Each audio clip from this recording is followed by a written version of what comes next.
that had a relationship of knowing that Jehovah was God prophesied an expectation of God pouring out his spirit. Joel said, because I have a relationship and I know you are God. I don't wonder, I don't doubt, I don't question it. I don't have days that I'm not sure. He says, I know that you are God.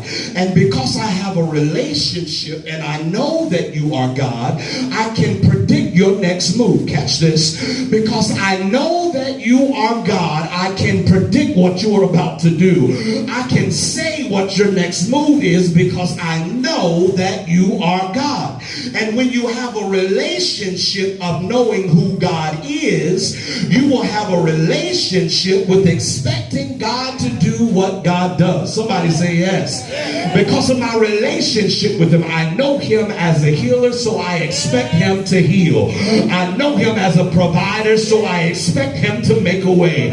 I know him as a door opening God, so I expect him to open a door. I know him as a battle axe in the time of war, so I expect him to fight my every battle. When you have a relationship, LaRoyce Brown, with God, and when you know who God is, you can expect what God can do. Oh, I expect him to do everything he said he would do. Why?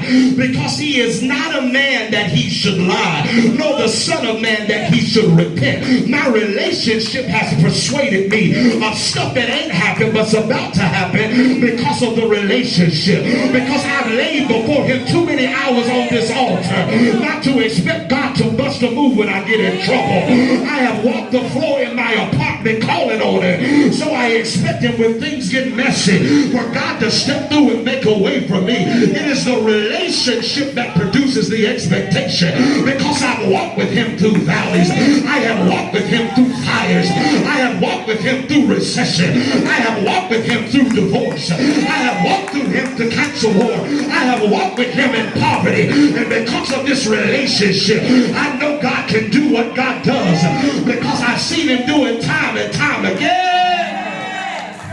So Joel's relationship predicted God's next move. That Joel said it, Joel said it, Joel said, God, I can go ahead and put my mouth on my next miracle because of the relationship. You got to learn to be like Joel. Touch yourself and say, the spirit of Joel is on me.